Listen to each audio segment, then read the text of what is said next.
Hey everyone, it's David here. Welcome back to another Wizard101 video. Hope everyone has had a wonderful day today. So today we're just going to be talking about the new changes that they just implemented in yesterday's patch or this morning's patch. Enfeeble TC and Shatter PC are now allowed in PvP but nerfed. So as you can see, this is basically the new Enfeeble TC. Same 2 pips, but instead of removing all blades, it removes 3 blades. And then as far as Shatter goes, it's actually 2 pips. It's actually less than the main deck Shatter, and it removes 3 shields. I like the direction of where they're thinking as far as if they want to make a utility spell just usable for all schools, then at least make it a little bit weaker than the actual main deck spell. I like that concept. That concept was talked about by Stefan Fire in our interview that you can find, in this channel somewhere. But I'm not sure if KingsIsle got the inspiration from that or if it was something that they've already been thinking about anyways. But yeah, I kind of like the direction of that thought process. Now, do I like what they specifically did with Enfeeble and Shatter? Let's talk about Enfeeble first. So 2 pips, same amount of pips, and it removes 3 blades. This is strong. This is strong. And the reason this is strong is because even let's say like before they made Enfeeble TC no PvP, like when it was basically Enfeeble was 2 pips and removed all blades. It's rare to find someone using Enfeeble in a situation where people have more than 3 blades, right? Normally, if you had an Enfeeble TC and you were looking to use it, you were going to use it when they have 3 blades, right? Like sometimes you use it when they have literally just 2 blades, but 3 blades, and it's hard to not use it when someone has 3 blades. I don't know if this is like even a nerf, right? I get there's rare situations where someone's just blading a ton, but for the most part, especially for Cosmic PvP, it's rare to find someone, quadruple blade, right? It's rare because everyone has so much damage and pierce, you don't need to blade that much. I guess unless it's like a certain strategy, but 3 blades is a lot.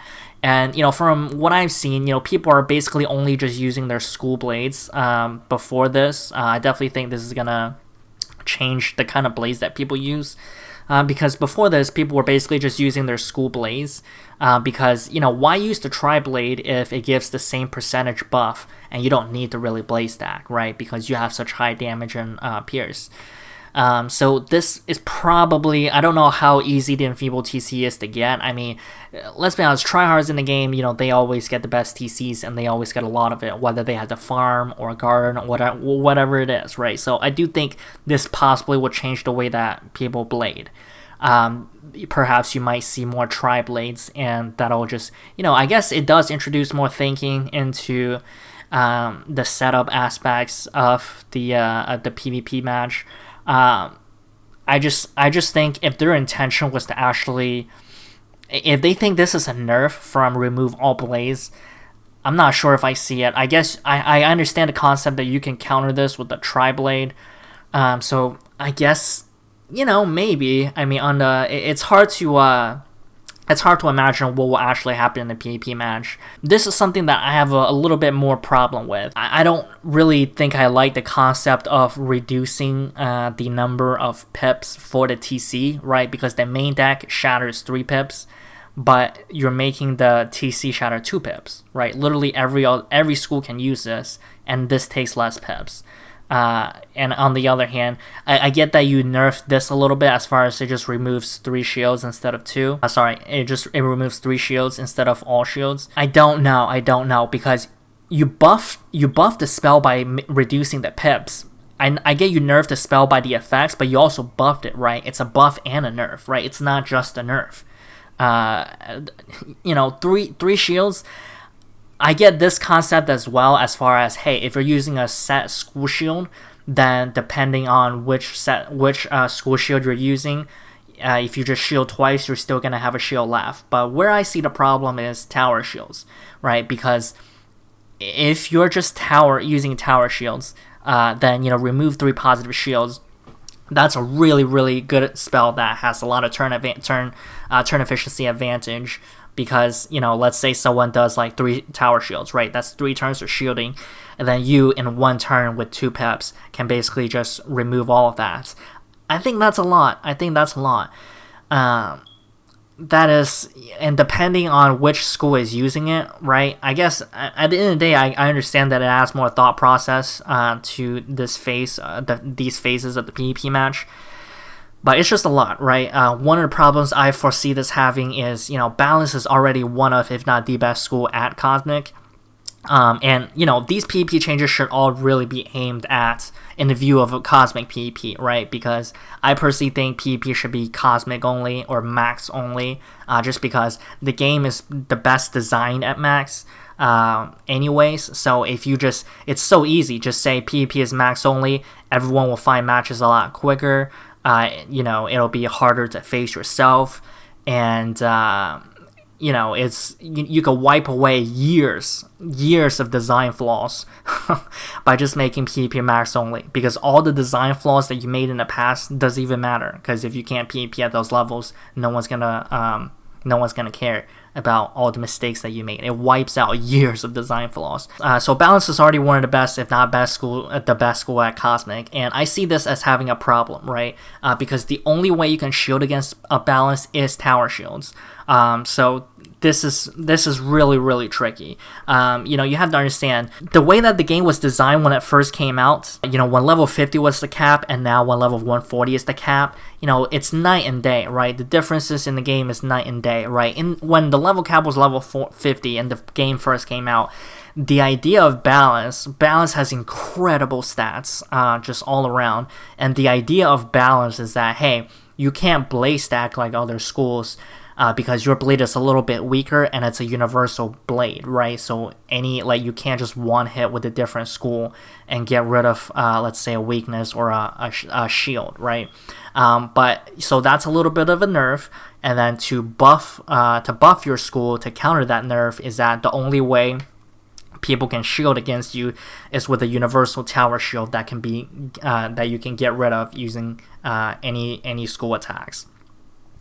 But it's not like that anymore, right? At level 140 at Cosmic, Balance has so much damage, so much pierce, and so much health, and so much resist. I mean, it's just all around incredible stats, right? You really do not need to necessarily blade, right? There's a lot of schools that even if you can blade, they choose not to blade just because you don't have to blade. Just because there's, people have so much damage and pierce. Balance no longer has the problem that Balance used to have when their level cap was like level 50. And, everyone had low damage, and, people had to blaze stack. Nowadays you don't need to blaze stack, and the only way to defend against the Balance is tower shield, right? So let's say you tower, and then you just boom, shatter, right? All of it is gone. So I do potentially see that as a problem. The Amulet Ice Minotaur, Amulet Medusa, Amulet Death Minotaur, and the Pet 7-Pip Medusa, the Pet Arctozilla, Pet Trident, Pet Vengeful Seraph, and Reshuffle TC made no PvP. Well, this is really made to try to nerf lower level ices, but this actually makes a little bit more sense. I've been saying for a while that, again, power comes from stats, not spells. And why is that? Well, just because, there's evidence, right? They've been trying to nerf ice for literally the last 5 years by giving them bad news spells. And they still have the #1 win rate of all schools, right? And they also, they nerfed Lore Master for balance, because all balance is used to spam that. And literally Magnetics came out on Twitter and said, hey, actually, the balance win rate didn't change, right? There's evidence for the things that I say. But for this instance, I actually do think this makes a little more sense. For lower level, when I say power comes from stats, not spells, that's more referring to max PvP and even mid-level PvP. But for low-level PvP, yes, stats are still more powerful than spells in my opinion, but spells are a little bit more weighted in low-level PvP, just because everyone's health is so low at low level, so a really powerful spell does make the difference, especially when you're using a blade and you're multiplying that damage. So this does make sense. I've heard people say that KingsIsle just wants people to level up to Cosmic and do max PvP, and as they should. as they should. I honestly think they should just come out and say, hey, PvP is max only. Now, there are problems with Cosmic PvP as far as the barrier of entry, right? Do not make the best gears in game crafted, right? When you raise the level cap, you got to make the best gears in game farmable by way of the last boss. I keep saying this. I get there's uber tryhards in this game that want things to be difficult and they want to do extra thinking. As part of it is probably very selfish because they want a difference in gears and stats between them and people who aren't willing to put in the work. They want to be able to take advantage of that stat differences, but you have to make the best gear in game farmable by way of the last boss. It's a proven formula. People do not want to do work, right? If someone wants to do work, they'll get a job, right? People don't log on Wizard101 with the intention of work. And people don't log on to Wizard101 with the intention to think. If we wanted to think, we go to school. We go back to school. If we wanted to work, we get a job. We get a second job, right? We get on Wizard101 to have fun. So keep that in mind. But I understand the concept of working towards something so it's more rewarding when you get it. But just watch it, okay? Crafting Dragoon, huge mistake.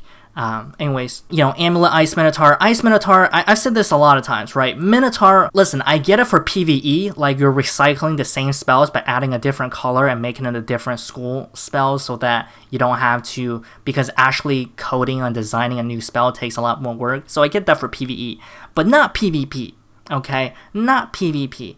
Minotaur, like that double hit, that's supposed to be Myth's thing, right? And the Death Minotaur too. I know a lot of Death are clinging on because, we're all selfish. We all want what's best for our own school. I know every Death is saying, oh, keep Death Minotaur, keep Death Minotaur. Okay, well, what if they gave Myth a drain spell, right?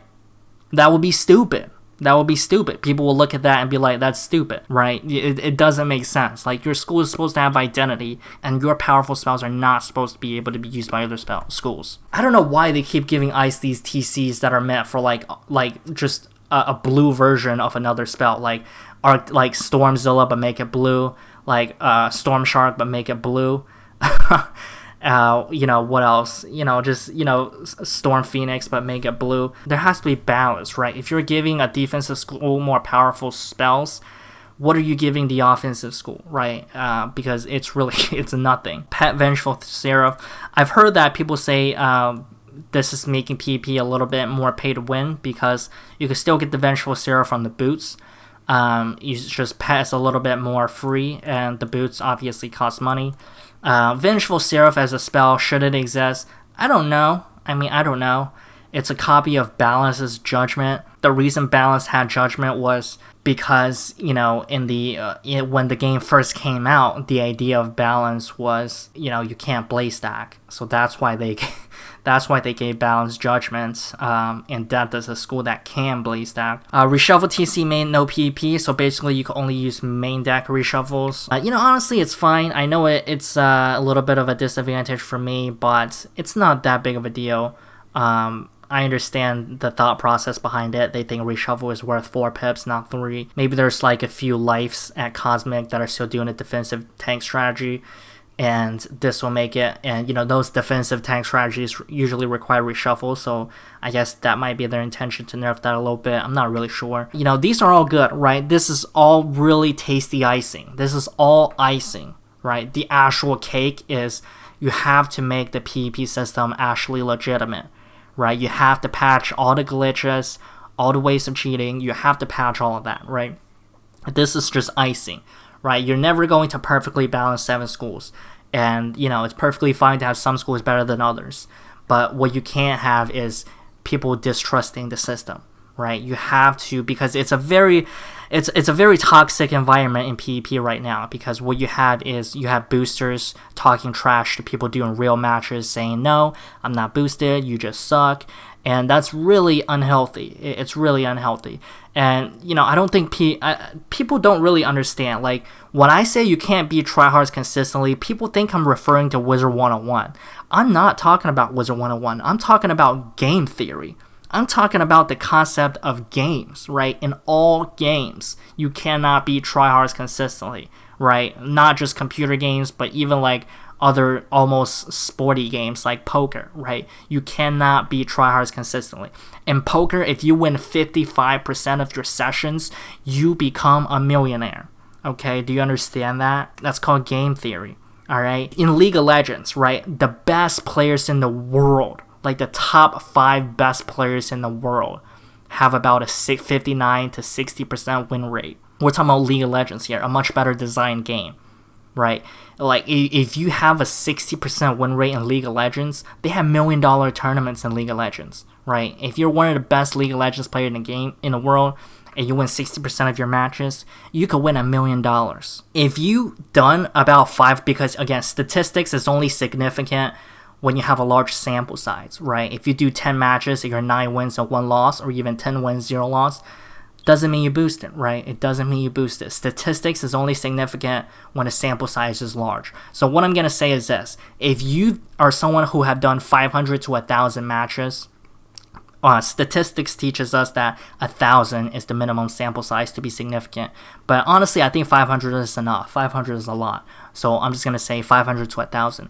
If you've done 500 to 1,000 matches in Wizard101 and you have a better than 60% win rate, so a 2-1 ratio is about a 66% win rate. So a 60% win rate is basically a decently worse than a 2-1 ratio. But my point is, if you've done 500 to 1,000 matches on Wizard101 and you have better than a 60% win rate, and you know in your heart of hearts that you didn't boost, you need to quit Wizard101. You need to quit Wizard101.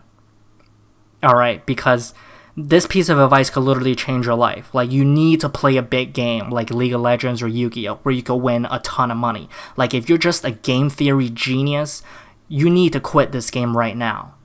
Okay, you need to quit this game right now. And people might say, hey David, isn't that harming the game, telling people to quit? No, there's maybe 2 people in the entire Wizard101 community that could say that about themselves. Right, literally about 2 people. And the chances of those 2 people, any of those 2 people watching my videos is extremely low to none, right?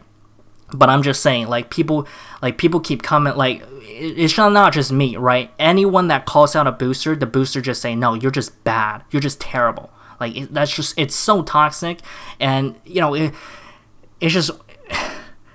And at the end of the day, this is KingsOut's fault, right? Just everyone, just the toxicity of boosters going after real duelists, calling them out. Real duelists, they're taking a hit to their mental health because they think, am I just bad? Because they're looking at a fake standards. It's just so toxic. It's so unhealthy mentally. And at the end of the day, you have to blame KingsOut for this because they could have just patched it long ago. KingsOut, if they just put their mind to it, they can patch this. Okay, I really it's the cake, right? The cake. These are icing. Like nerfing, buffing, all that good stuff, that's icing. The cake is having a system that people can trust, okay? If you look at Zimbabwe, people are, wheel carting like a boatload of $1 trillion bills to get a loaf of bread. Why? Because people lost trust in the government and people lost trust in the currency of that government, right? People will not use what they don't trust.